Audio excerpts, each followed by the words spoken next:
Hello and welcome to this Saturday morning. Reducing unease of living is the second roundtable in a series of discussions on regulatory reforms being jointly organized by SKOCH and CUTS International, two think tanks with their respective standing in the public policy space.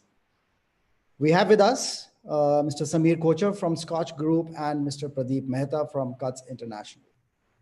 Before I proceed to talk about the discussion, let me invite Mr. Kocher for his brief comments.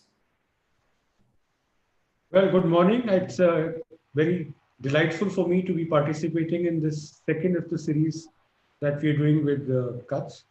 And I'm grateful to Pradeep and CUTS for taking the leadership on a very important subject of ease of living.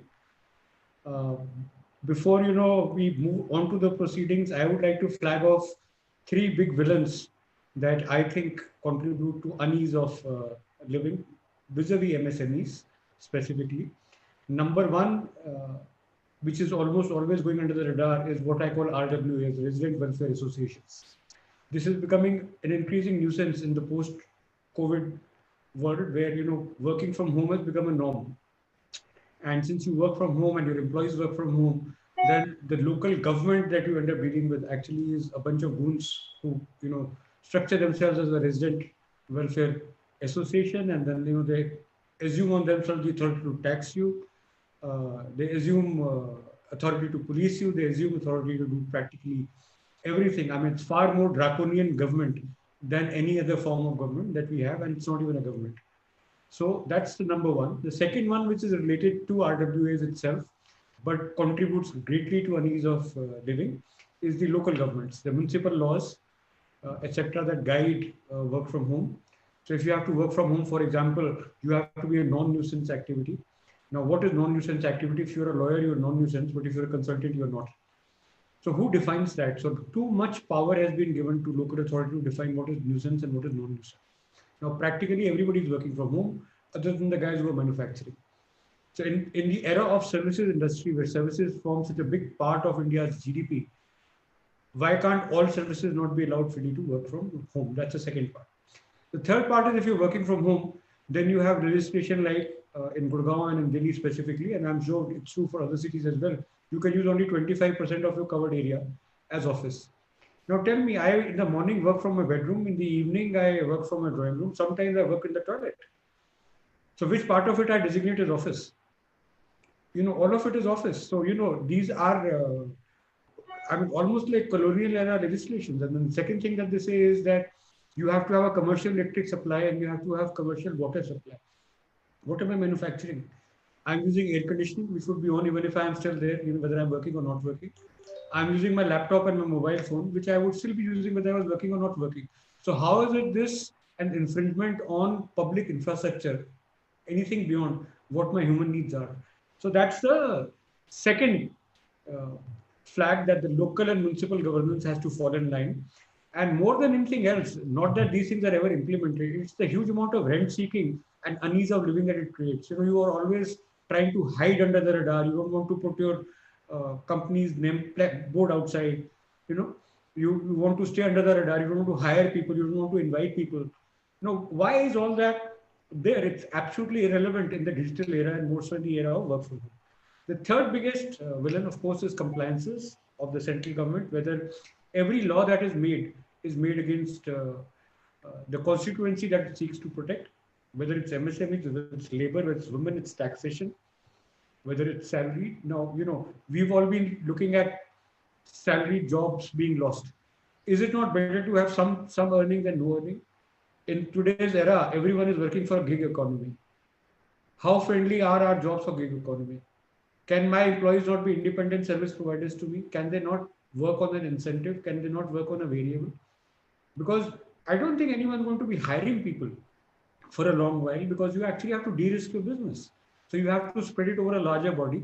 And that gives a sense of ownership to people who are contributing also, unless they work very hard and bring home some bread. How can they expect to be paid? So this whole concept of a welfareism in employees, taking it down to micro level or a small enterprise level, is an oxymoronic thing.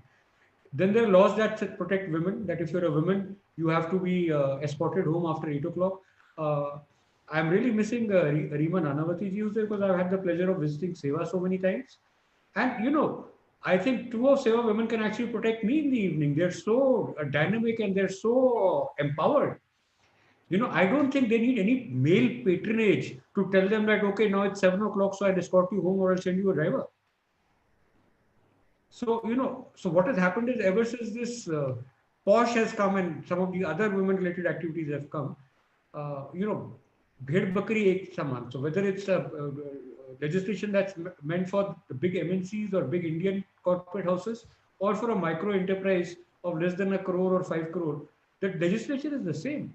Now, how do you expect them to comply at the same level? Same thing is with tax compliances. So everyone has to do GST quarterly return, quarterly return, quarterly return, quarterly return. Just look at the burden of compliances that is there. My chartered accountant costs me today more than my accountant does. Why should that be that? He's supposed to audit what my accountant does. So these are real issues that I'm flagging. I'm sure there are far more seasoned people and well-informed people on the panel who will be picking up areas that they think are important. I thought I will flag the three villains that I think. And once again, number one, RWA. If you are, Pradeep, making any report, make a report that takes care of this absolutely non-constitutional bodies that have been empowered to govern and right under the nose of the government. Second, of course, is municipal laws. So there could be a model code of municipal laws.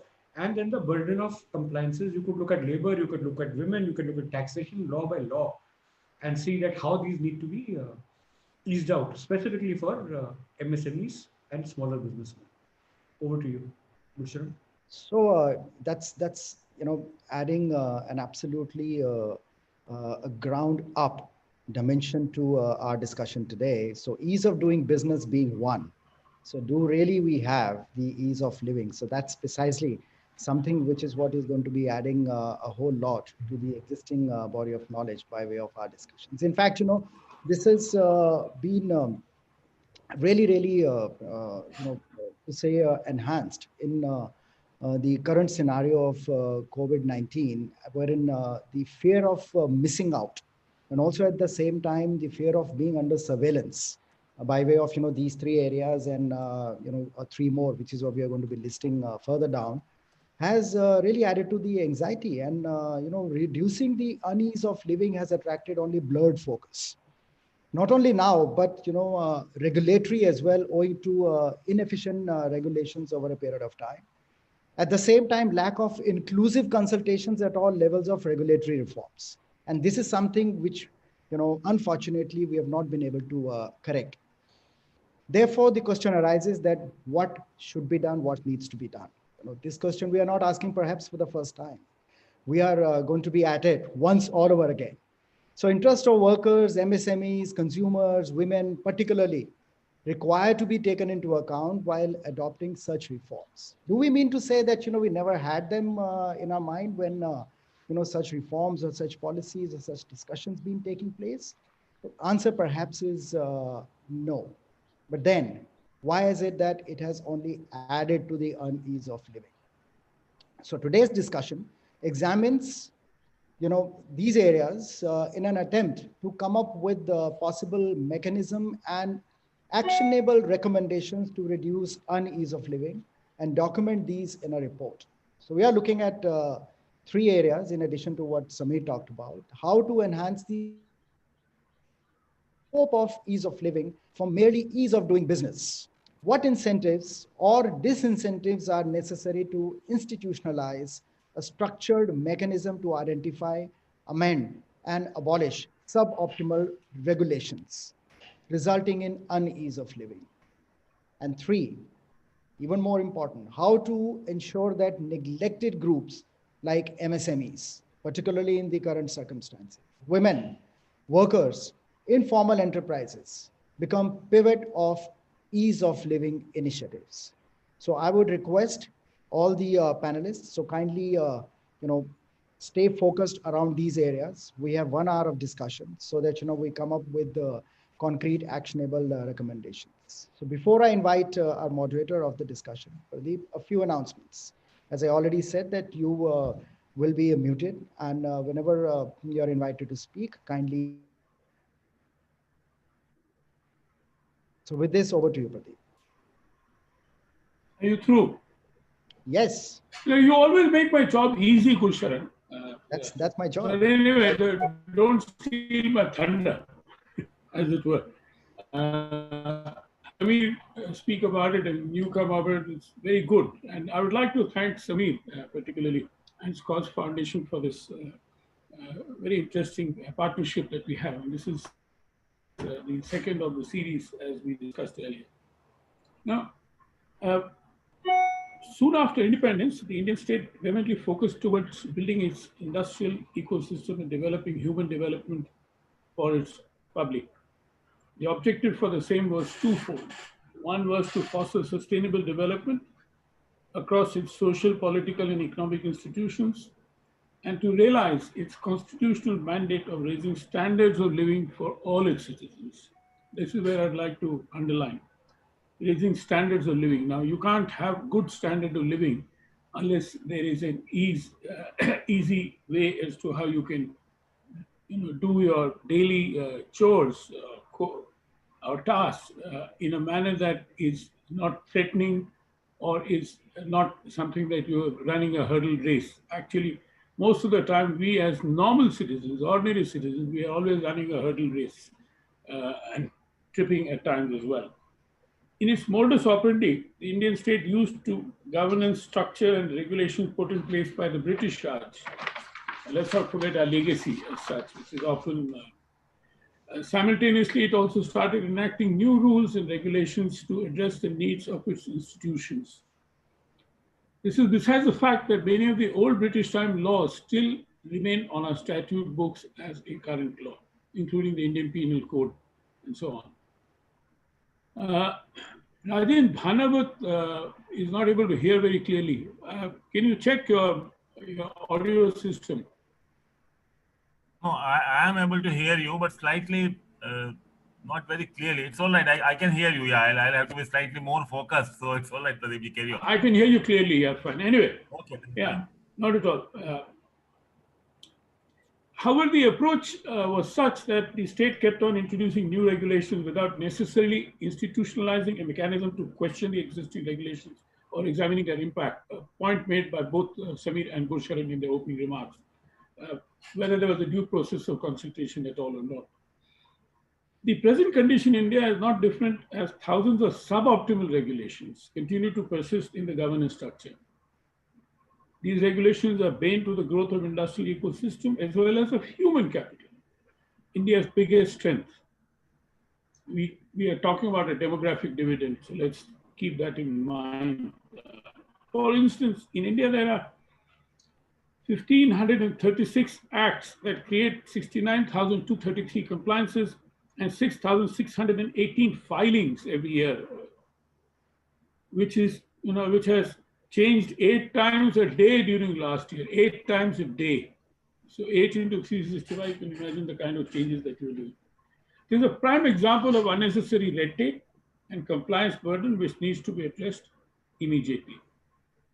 It has a direct impact on the ease of living of citizens, particularly workers, consumers, and low-income citizens, particularly those which Samir spoke about in terms of informal sector, micro entrepreneurs, etc., who have, for them, ease of business is as much as ease of living. The impact of these regulations goes beyond the personal lives of citizens and is visible in the low skilled and low productivity jobs. It's evident the way our industrial production system is.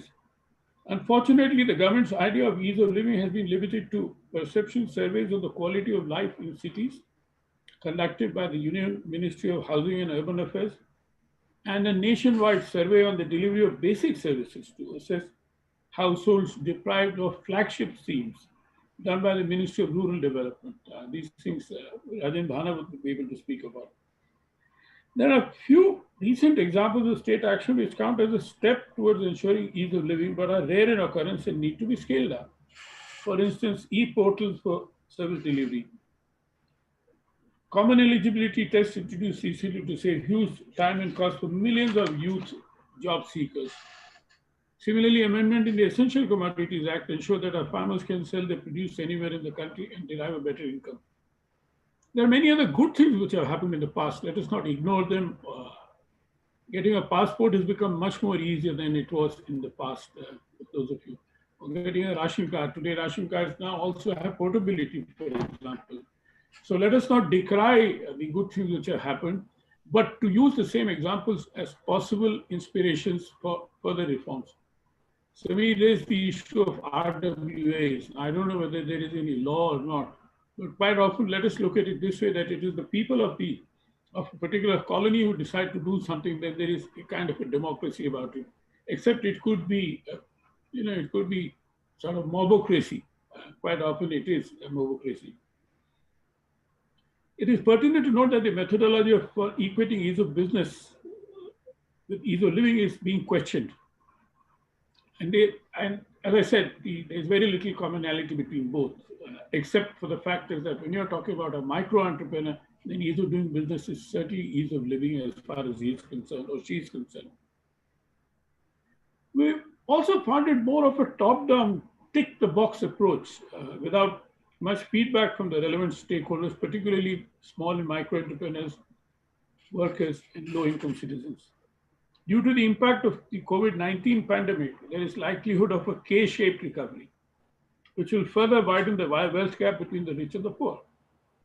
There is thus a need to move towards an approach of regulatory reforms which is aimed at reducing the unease of living for citizens, particularly women, informal and micro entrepreneurs, workers, and low-income citizens.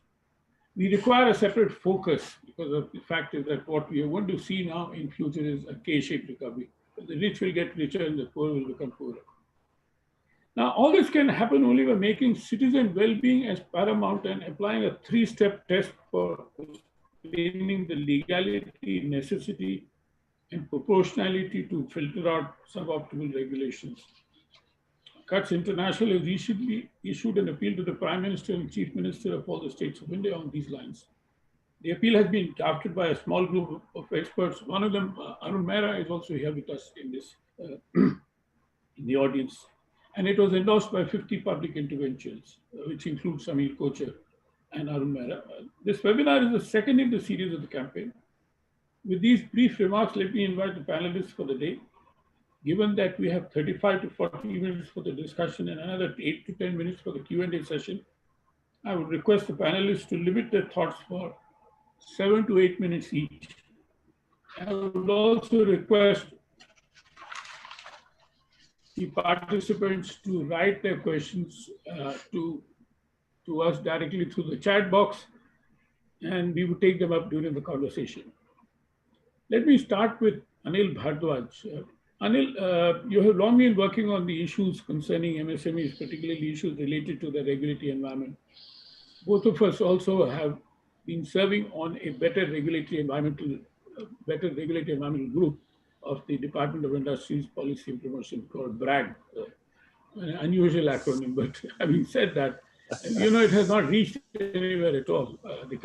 When you look at the process itself, and that example could apply across the board.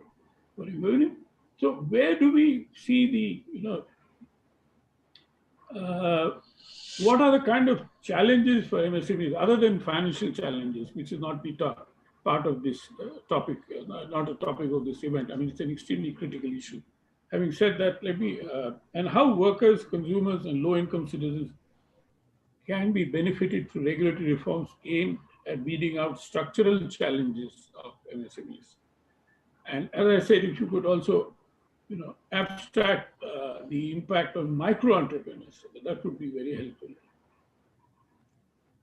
Over to you, Samir. Anil. Good morning, Pradeep ji, Samir ji, Arun Mehra ji, and fellow panelists. I recently made a small contribution in the form of an article to a volume on reviving jobs, which has been brought out by Penguin. And that gave me a chance to do a deep dive into the issue at hand of ease of living. My today's presentation is based on that article. We are aware that more than 90% of the workforce and about 50% of national product in India are accounted for by the informal economy. And one of the most important reasons for informality is the cost of being formal. If formality imposes a very high cost, the majority of small entrepreneurs, self-employed people choose to work informally. In India, the three biggest policy and structural stumbling blocks that I see, apart from finance and other regulatory issues, which stigmatize the informal sector and self-employed people and put onerous burdens on them, are three. Number one, zoning policies in urban areas. Two, electricity charges on type of uses. Three, house tax on commercial enterprises. Let me begin with zoning policies, which is, I think, the fountainhead for many of the problems. The dwindling economic opportunities in the agriculture sector and the rapid economic growth, fueled largely by the services sector in urban areas, is pulling masses from rural to urban centers. Towns and cities are swelling. While the urban population was, as you know, barely 11.4% in 1901, it increased to 34% in 2017, and it is expected to cross 40% by 2030. But urban planning is lagging by decades. Almost everywhere, municipalities and urban local bodies are in shambles. Most are understaffed, do not audit accounts, and are practically bankrupt. During the colonial era, which you also mentioned, cities were imagined in binary terms: residential versus commercial, model towns and defense, and so on, from the perspective of collection of revenue and taxes. The same thinking continues even now. Historically, India has lived and sustained its economic activities not in binary terms, but in working and living spaces that overlap in thousands of artisan and textile clusters across the country. That made us Sone ki chidiya. Such a setting allowed family members to contribute to economic activity in a flexible manner, and also allowed the passes of on to skills from one generation to another through informal mentorship. This bifurcation of cities into residential versus commercial and industrial zones may be all right for larger businesses, but for self-employed people, neither does it make any economic sense, nor is it feasible. Meanwhile, organized professionals like lawyers, chartered accountants, etc., have extracted concessions for themselves from municipalities and ULBs to work from residential areas. The ordinary self-employed Indian working from home has become a criminal. The current situation leaves citizens with limited employment opportunities with a cruel choice: follow the law and die of hunger, or break the law and survive and survive by buying peace with authorities. But its very setting means that excessive limits are placed on establishment. Operating from home. Anil, 2 minutes. Okay. So operating from home, working from an unauthorized area automatically disqualifies them from joining formal channels of finance and government support. So they are condemned to operate at a suboptimal level, and employment is confined to just the owner. So that would require allowing the dual use of properties with the right threshold, like the maximum number of people employed, maybe 2 or 3, or use of electricity up to 10 kilowatt. I mean, we can find the parameters, but the crux is that we have to allow the dual use of property. The second part is the electricity charges on type of use. See, before 2003, it was specifically said in Electricity Act 2003 that you cannot distinguish between the users of electricity, whether you are using electricity for home or for industrial purposes. But later on, changes were done, and currently different charges are levied on the basis of type of uses, whether it is agriculture, whether it is for home, or whether it is for industrial purposes. That has to go. And because that has become one of the most important, you can say, regulatory stick to beat the self-employed. And third is the house tax on the commercial enterprises.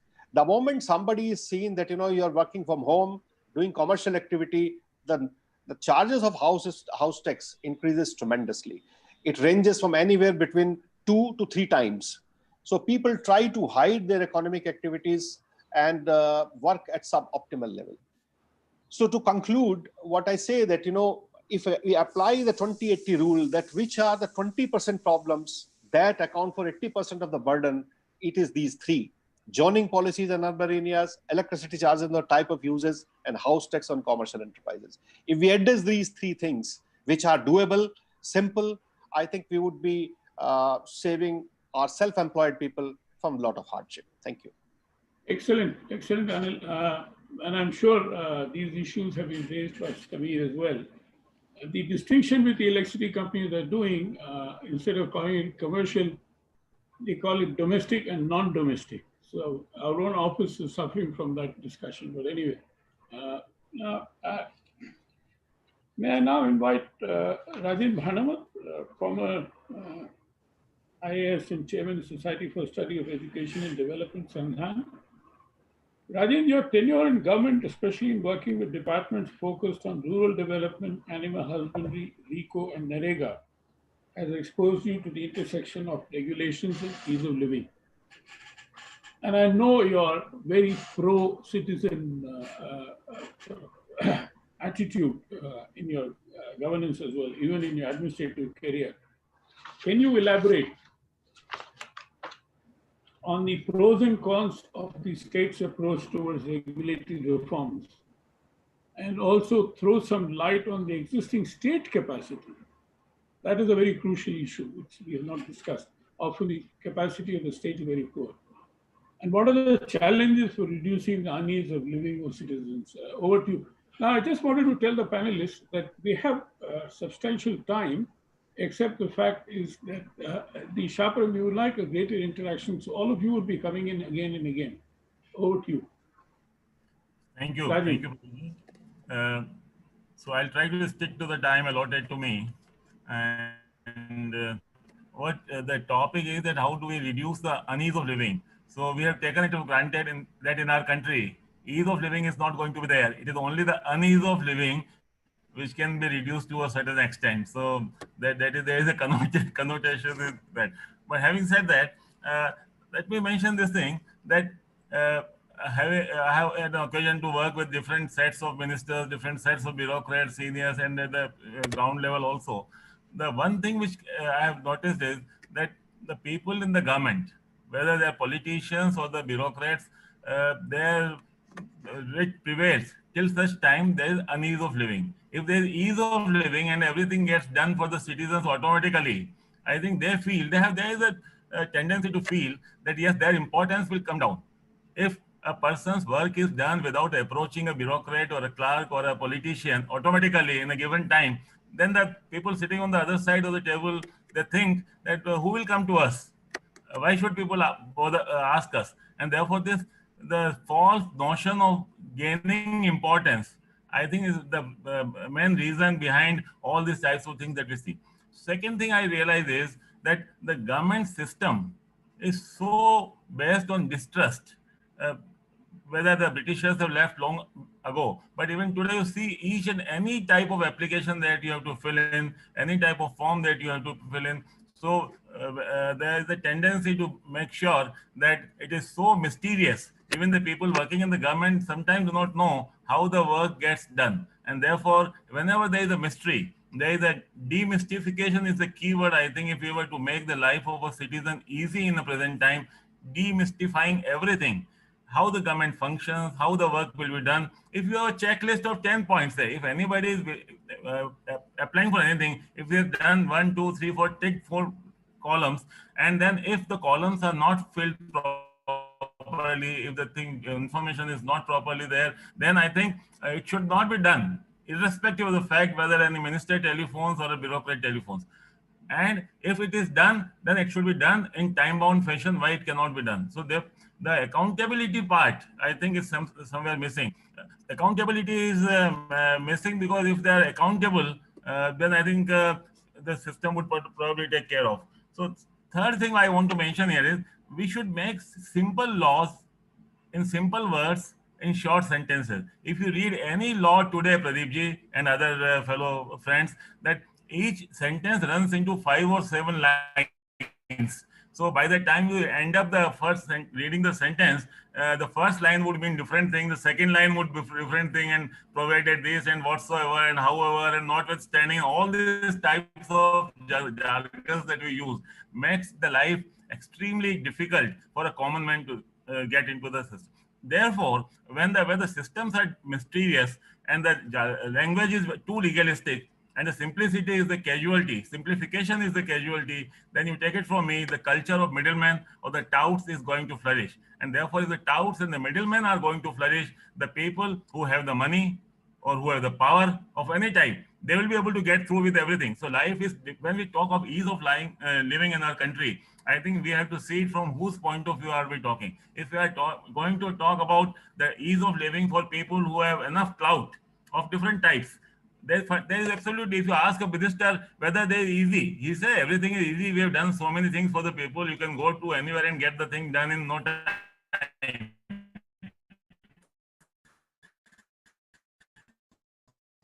If you ask an important bureaucrat sitting in somewhere in the government, not a retired person like me, sitting somewhere in the government, then the right people to know. I think for them there is no unease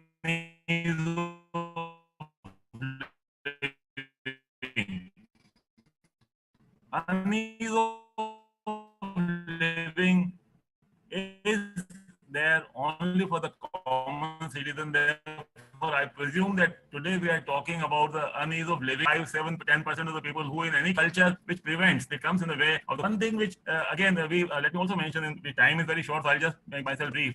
We have always, while I was working as MD of RICO, we always used to talk about the ease of doing business. And we used to compare our ratings in the country or maybe the country's rating in the world. Where do we stand in ease of doing business? When we did used to talk about ease of doing business, the basic philosophy behind it was that as and when the ease is there in doing business, then I think some people will get more business, more money, etc. And then it will percolate downwards to the last man in the row. But unfortunately, our place, it is, I think if I were to use another word, it is not trickling down, it is gushing up. If you were say the people who had money at the lower levels and the lowest level and the middle class, that money is going upwards. And that is proved by all studies, many studies that you see, the concentration of wealth moving from one part to the other, and the people who were not at all having unease of life and are having more and more. It is making, I would say, it is not, in my childhood, the life was easier probably for the people. He may not have electricity, he may not have drinking water very easily, but there was not many people to bother him for unnecessary things. Today, if you have a piece of land, you need a conversion. Somebody, Anilji, was very rightly saying, why do you need to convert the land? I'll just quote just one simple example. I was in RICO when the industrial land used to be allotted. Having remained director of tourism, I thought people did not need conversion for you making a hotel on an industrial land. But they said, no, hotel is a commercial activity. Tourism is an industrial activity. How could there be a tourism without a hotel? So the first thing which I took in the board, and luckily the board approved it, that yes, if you have an industrial land, if you construct the hotel, you don't need to pay a single penny of conversion charge.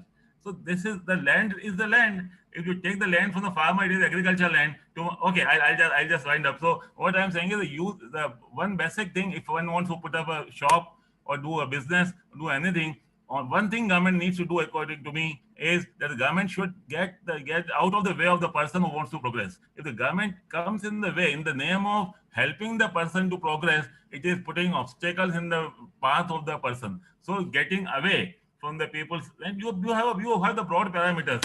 Finally, I would say we have too many laws, too little enforcement. Let there be a system where we have very simple, very few laws, very simply worded and very clearly worded, unambiguous meaning of the whatever we write, and then everybody will be able to take advantage of it. And lastly, Gram Sabhas are there, but Gram Sabhas are also just for the namesake. Unless the power of the people has to be with the people themselves, the Gram Sabhas or the Ward Sabhas or even the Panchayats, they represent the people. When the public representatives stop representing the genuine interests of the people, then the problem comes in. As Narega Commissioner, I thought what type of work should be taken. People would say you take X type of work, Y type of work, depending on what the Sarpanch wanted. So now I think, so the problem is known. Solution, yes, the solution we have to find. So just to sum up, demystification, have trust on the people, have dignity of the person, and then also this theory of trickling down is not going to enable improve the capacity of the citizens group. Citizens have to develop pressure, and I think when the questions come, I'll try to answer these questions. But yes, the present unease of living is going up. Okay, Rajiv, before you go away, I would like to. No, I'm here only. I'm not going away. I'm here only. Yes. And before you finish your current round, I would like to ask you a question, which relates directly to the unease of living as well as legislation of the right of Public Service Delivery Act. That Act has been passed at the state level and even the national level. There was a proposal. I don't know what is happening, but what is happening in Rajasthan? I believe that the implementation is just hopeless. Right. Let me say, we had this. Rajasthan was probably one of the first states to do this, to have this Guaranteed Delivery of Public Services Act. But question is, what does guaranteed delivery mean? If an application comes in, a grievance comes in, if it is put to certain, it is passed on to another officer, it is passed on to some other officer. You're just passing on the file or the application from one to the other. Doesn't mean redressal of grievances. If you were to go to the CM's website earlier or even now, you would say almost 99% grievances of the people have been solved. But that doesn't mean just passing on the file that आपका file यहाँ से वहाँ भेज दिया गया है, आपका पत्र वहाँ भेज दिया गया है. This doesn't. So therefore, there is a problem. Yes, people have to put pressure. The civil society groups now, I think, yes. No, the intention of the legislation was very good. Basically, to improve the ease of living. Yeah, but it just ended up into the same bureaucratic quagmire, as you pointed out. It's a question of distrust. Intention. And I think a very important point which you made was demystification. Yeah, I'll come back to you later. I'll just make one sentence and be with it. That is that intent, whatever the intention, ultimately test of the pudding is in eating it. Also, whatever best the recipe is, but it is not that type of thing. So, okay, I'll just reserve other things for the question answer session. Okay, thank you so much. Thank you so much for giving me. Rajiv, over to you. You've been associated with journalism and civil society organizations for a long time. What, according to you, are the reasons that enterprises, workers, and government operate through the lens of ad hocism rather than long-term vision, and including distrust? I think a very important point which was made. We all know the kind of distrust which exists, and that is a legacy from the British Raj also. And in fact, nobody mentioned this, but many of the old laws and codes drafted during the British times were particularly onerous. And I mean, let's take the example of Article 377. That finally got shot down by the Supreme Court in spite of the fact that it went up and down, etc., etc. That is a classic case of what the British did when they did in India, but the same thing they did not apply within the United Kingdom also. So you can imagine there are double standards that we had to face, but there it did affect the ease of living of those who believe in a different form of relationships. Not that it is widely popular, yet there is a substantial vocal minority who believe in that. But that said, Rajiv, also what should be the modus operandi of the communication between government and citizens to address the unease of living? As a system, as a platform, as a, there is, as Rajan said, I mean, ministers and everybody likes the citizens to come up to them and हमारी बर्खास्त देते हैं, फरमाइश देते हैं कि हमारे ये समस्या है, वो समस्या, and so on. But what could be the best way? I mean, there is a good redressal system in place in the government. There's no doubt about that. But does it really help? Over to you. Okay. Thank you, Pradeep. Very good morning to all my fellow panelists. I think, well, I'd like to thank you for inviting me in the first place. I think one of the reasons for ad hoc approach in general is lack of awareness. That's why the problems start building up actually about regulations, rights, entitlements amongst masses as well as personnel of regulatory agencies. I'm not talking about the senior levels, I'm not talking about Banawat sir level. I'm talking about middle level and the gatekeepers at the lower level where people have a regular interaction. So there's lack of awareness essentially. Of course, we can also say that there will be motives and other things, but essentially it's lack of awareness that's bothering people. It's about the quality of regulations. What Sir Justice said that about drafting of laws, the cumbersome laws, the long-winded sentences. We don't have simplification of laws at all. And then, of course, poor implementation and lack of capacity building regulatory personnel also. Because once they enter a job, they leave as good as they had entered 30 years back or 20 years. So there's no training, capacity building, or getting them on par with what is happening if any changes have taken place.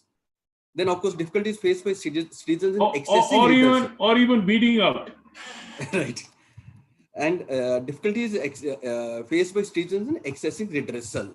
And those very few cases where they do get redressal, those success stories never get told actually, which would inspire faith and show people that this is the way to go about it. This is the SOP to excess redressal. So those stories never get told actually. So those would be essentially the larger issues which are facing across the board. But when it comes to SMEs, I think Anil Bhardwaj gave figures. So I wouldn't say that, but you see, enterprises are generally, of course, bothered by lack of capital, inability to attract talent, and also they don't have technology access, they don't have digital knowledge, technical know-how. There are lots of challenges they're facing, despite that they're doing so well. So which again says the same thing, that if you just remove government interference, let them be on their own in a default position, they would do much better. So that goes without saying. But having said that, in this scenario, the short-term approach is a matter of compulsion for them than a matter of choice. Because when they're in this kind of an ecosystem, which is inbuilt with uncertainties, with roadblocks, so short-term approach becomes very viable for them. It also helps them in risk redressal also, because risk management is easier in short-term than in long-term kind of a situation. So that way they're better placed there. Similarly, workers, I mean, despite the laws and regulations being there, but workers are not able to access them because of the large percentage of informal sector workers. So there is also oversupply of cheap labor. There's connivance with implementing agencies by the employers themselves, and the disproportionate number of migrants is complicating the situation because they're more vulnerable, and those vulnerabilities are very easily exploited by employers. Jobs insecurity is their biggest challenge. All these factors do add to their ad hoc behavior, because they're looking at very short-term kind of things, and they're looking at today, not tomorrow. Actually, they don't have that kind of a luxury of looking at tomorrow at all. And of course, the lesson said about government officials, Manava Sarji summed it up very well. They don't have junior officers don't have a need for long-term vision at all. Their approach is short-term, linked to their posting, tenure, and interest. So ad hocism, in short, is built into the system. So it does call for structural changes in regulation and implementation, that goes without saying. Coming back to this, all is compounded by the fact by the nature of the communication between the government and the citizens. There has been traditionally only top-down communication from the government to citizens. Though this government has been focusing on also bottom-up communication using social media. But what happens with that communication, we don't know really actually. They're sourcing lots of feedback, lots of comments from people across the board on social media. But what is happening with that, we have no clue about that. So those stories need to be told that, okay, if these things have been addressed, what has happened, what has been the impact, that will inspire more people to come back with feedback. Because if people don't see anything happening after their feedback, it really pains them, because there's a loss of, there's an opportunity cost to them to even indulge in sending feedback actually. If there's a monkey bath and they send a feedback about the exams, so it does bother them if there's not a response to that kind of a thing. So those kind of things need to be addressed. And also the focus, there's very disproportionate focus on digital communication. Digital communication is an add-on kind of a thing in our scenario. But for the underprivileged people, even to use digital communication is a big challenge. So I'm just finishing it off.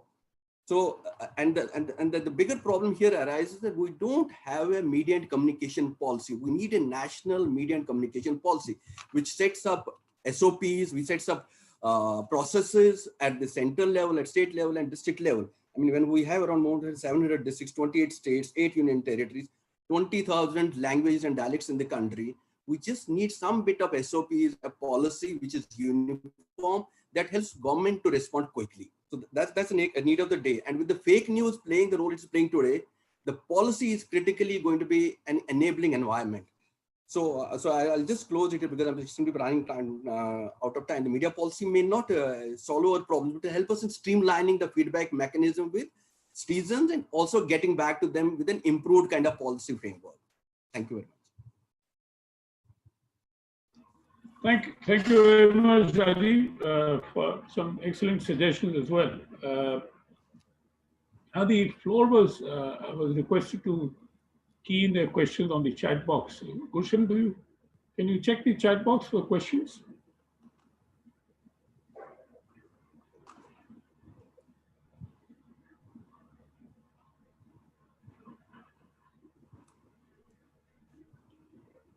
Gulshan, we can't hear you. Can you unmute yourself, please? Yeah, good. I don't see any questions there yet, so we can have an internal Q&A. Right. Now, Rajan, I wanted to share with you a personal experience I had the other day in terms of, you have policies, laws, regulations, rules, and practices, which is where state capacity comes in. Quite often, we did a research on the Land Act, and in 5 states, the same Land Act was interpreted and implemented in a different manner totally. I mean, just imagine the kind of change. The other day, I had a very sad experience personally. In my ancestral property near Chittorgarh, I was selling an encumbered plot for 5 lakh rupees, which was otherwise valued, market value was 25 lakh rupees. And that is all what I could get. I said, let me get rid of it and take whatever comes in full check. I told the buyer, I said, look, I don't take any cash. You give me in full check. What the sub-registrar did was to refuse to, now the stamp duty is applicable on the circle rate, which was roughly about 25 lakhs.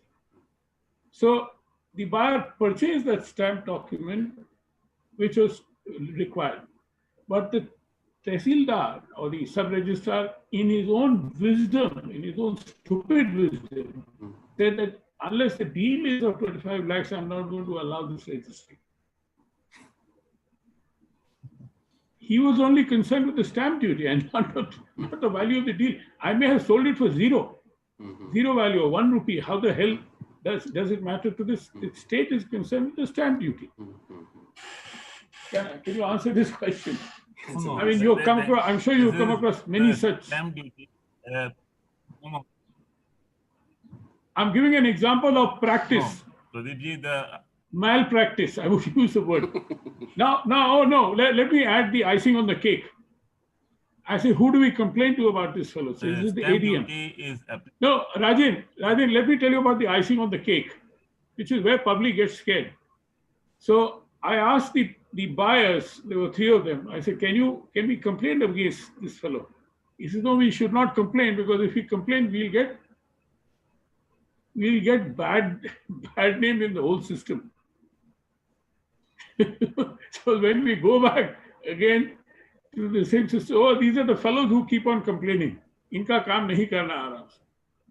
You see how the system operates. There's a vicious cycle.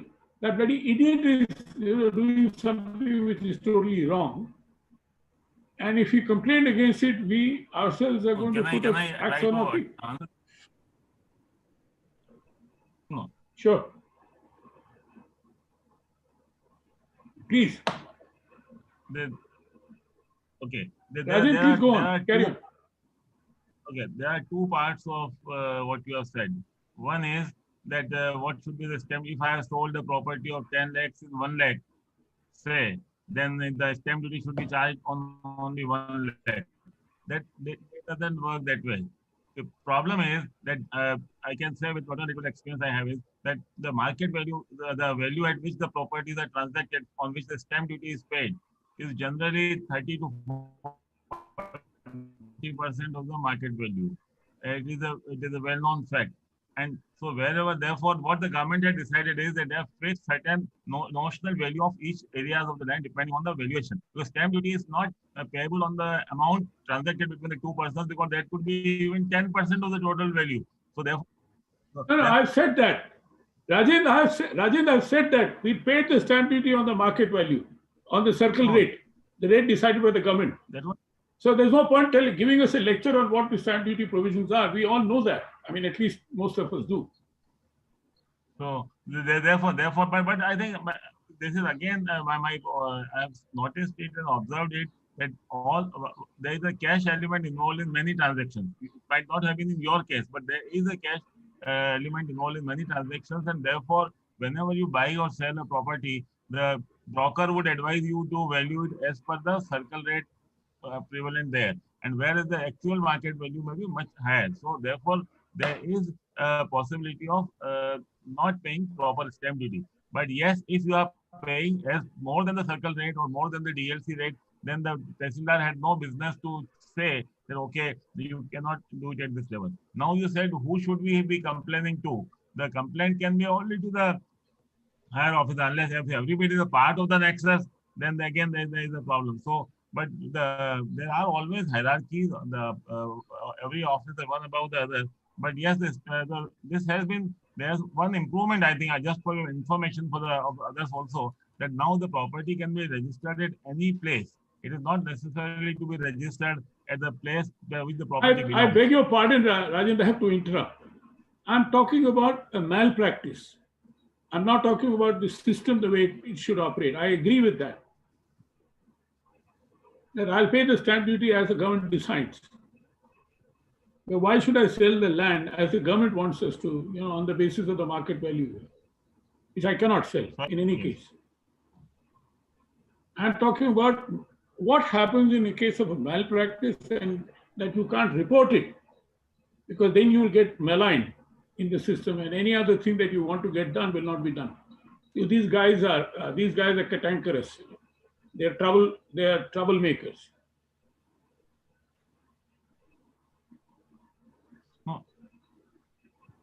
So what question ultimately boils down to this point, that a person goes to the office, and if a person has the discretion sitting at the other side of the table, should not have the discretion. That is what probably you are saying.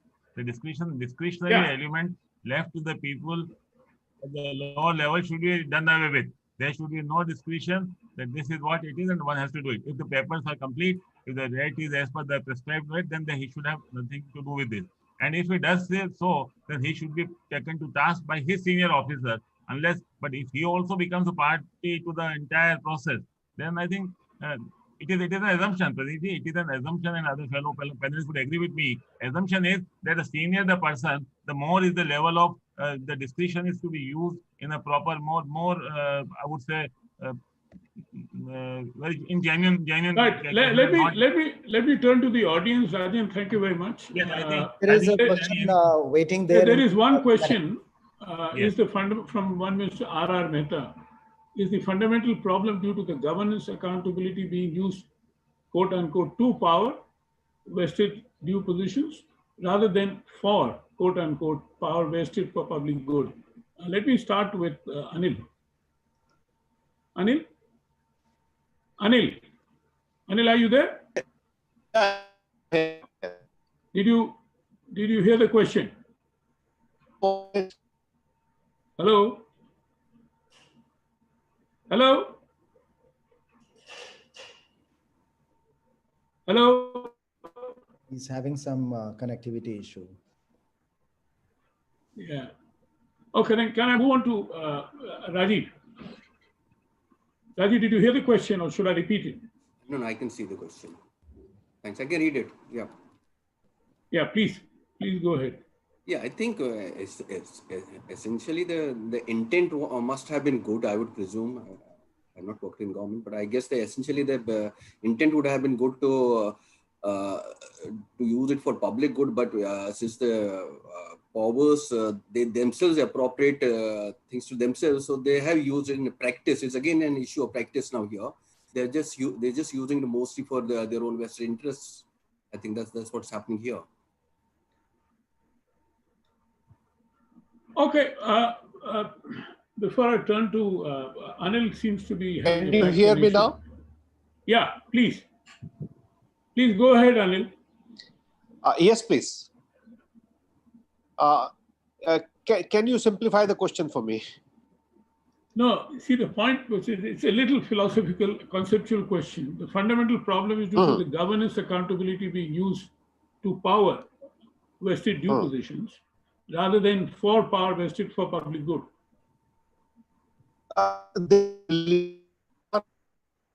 That India, because of socialist,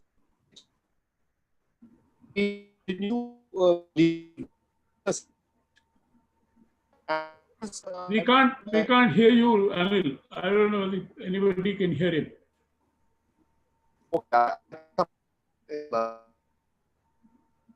Anil, let me turn to Rajin for the time being and come back to you later when your system is working. Sure. Rajin.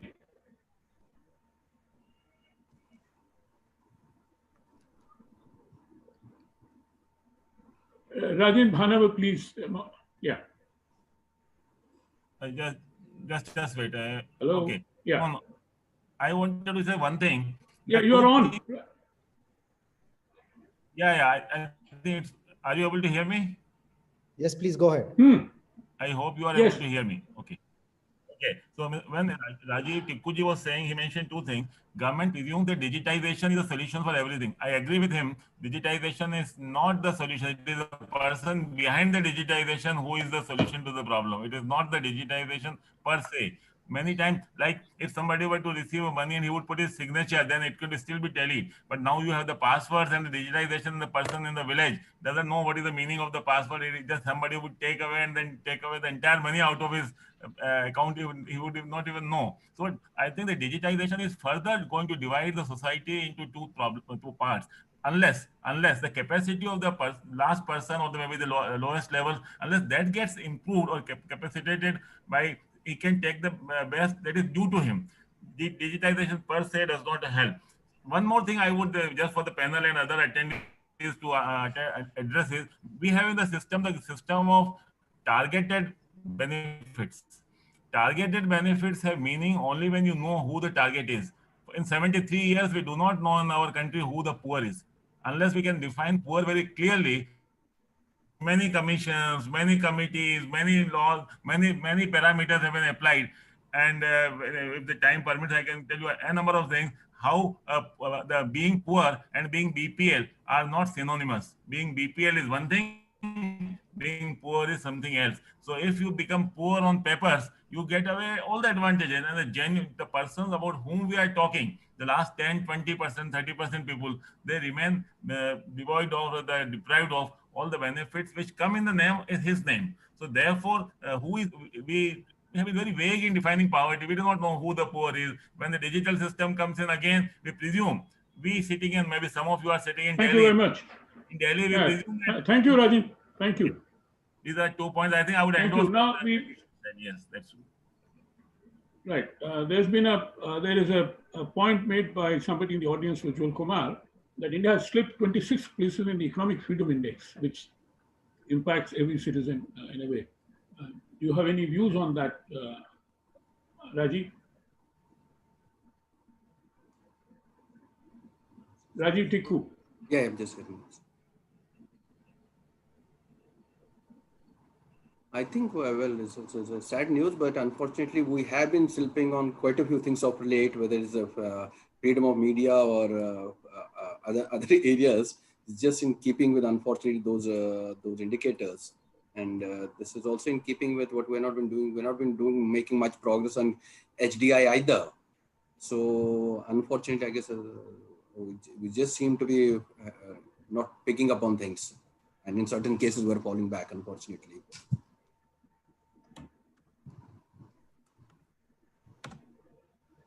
Rajan, what do you have to say?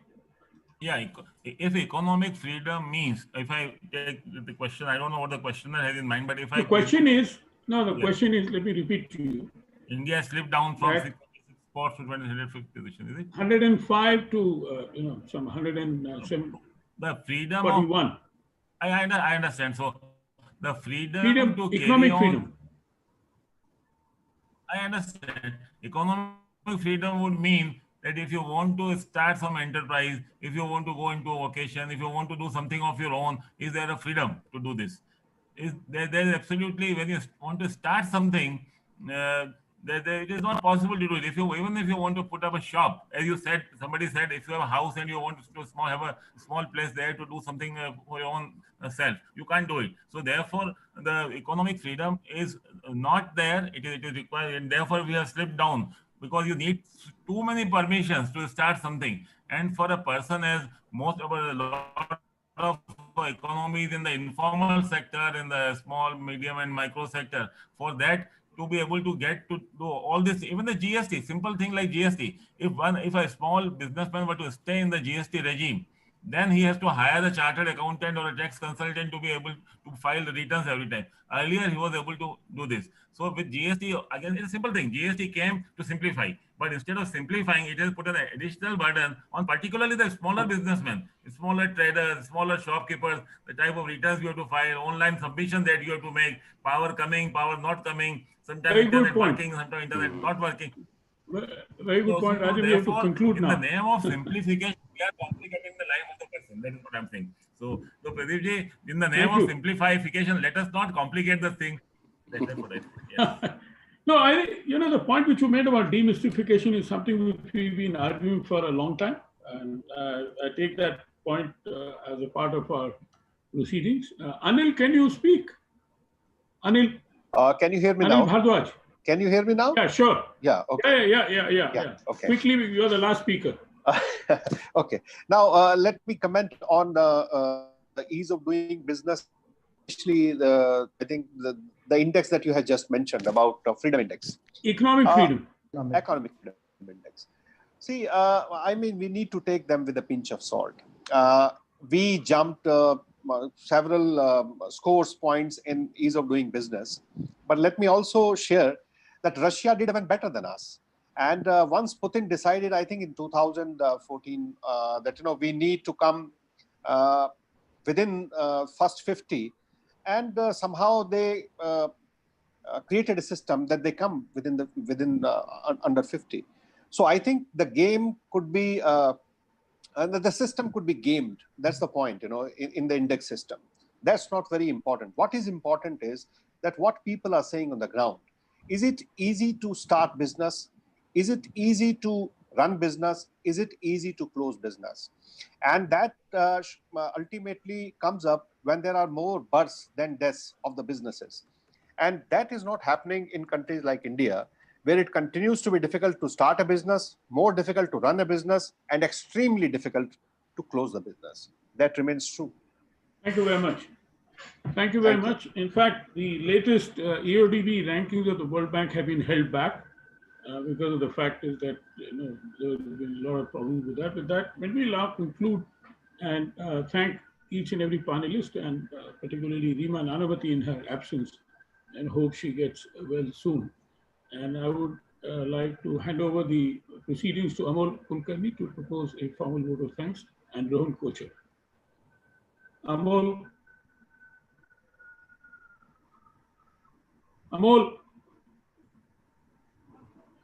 Yes, sir. Hello, everyone.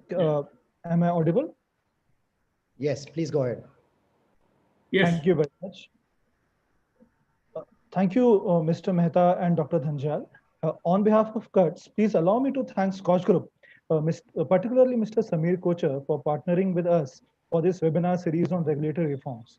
We also thank all panelists and participants for engaging in an enthralling discussion. I will now attempt to summarize key points from the discussion. First, institutions like resident welfare associations, municipal bodies, and frequent compliances under law, labor, taxation, and other laws, often working outside their remit, create hardships for MSMEs and entrepreneurs. Secondly, cost of becoming formal is significant. We often stigmatize the informal. Norms like zoning policies, electricity charges on type of use, and house tax on commercial enterprises create unease of living for self-employed people and small entrepreneurs. Third, there is a false notion of gaining importance amongst government officials, which is based on distrust, particularly at the middle and lower level of governance. There is lack of accountability. Simplification is causality and touts flourish. Ease of living is not trickling down, but gushing up, and economic divide is increasing. Demystifying the functioning of government is required. Fourth, a good and workable redress systems for common citizens is required. Capacity building of regulatory personnel is must. We need to inspire faith and confidence in government systems. Simple, few, and unambiguous laws with short sentences and a focus on implementation are important for simplicity. Citizen-driven accountability measures are necessary, and government should get out of the way of people who want to make progress. Fifth, ad hocism in government systems is prevalent and results in ambiguity and uncertainty. Disproportionate focus on digital communications resulting in digital divide, and there is a need for a national media and communications policy to ensure two-way interaction with government and citizen. Sixth, it is important to hear voices from the ground, particularly on opening, continuing, and closing of businesses, and hearing feedback from small and medium enterprises. Finally, we assure all of you that we will keep on working to build narrative for reducing the unease of living and enhancing the ease of living for citizens, workers, and micro entrepreneurs. We are working towards institutionalizing reforms like regulatory impact assessment and cost benefit analysis to ensure regulatory certainty, clarity, and and uh, enhancing accountability. We'll also soon summarize the discussions in the report for adequacy with policymakers and influencers. With this, we thank you again for participating in the webinar, and over to Dr. Dhanjal, please. Thank you. Thank you so much. Just a minute. Is Rohan there? Rohan is there, but he's having very bad throat, so he's been. Okay, fine. So let's close the event. Thank you. Thank you. Thank you. Thank you so much. Thank you, Pradeep ji, Rajiv ji, Gulshan, Dr. Gulshan. Thank you all very much, and all the attendants. Thank you. A great discussion. Taking the feedback from a cross section of the discussion that we had. It boils down to what very succinctly summed up by Amol there. Compliances, poor regulation. We know these are the problems, but the discussions are generally held to discuss and rediscuss the problem. So any discussion is fruitful only if we have a way out of these problems. So there are many things that have emerged out of this discussion. So gentlemen, thank you very much for joining us this morning. We will try to take the ad hocism out of policy making. We'll try to reduce the number of compliances as it's been discussed, and the poor regulation, particularly in the current context of COVID-19, which is making extremely difficult for the enterprises to continue to operate from the residential areas, from the non-commercial areas, and reducing the burden of A, compliance, B, taxation, and at the same time making it easy for them, like the way Pradeep, you said, it's going to be a pay type recovery. How is it that we convert it to our advantage at V-shape?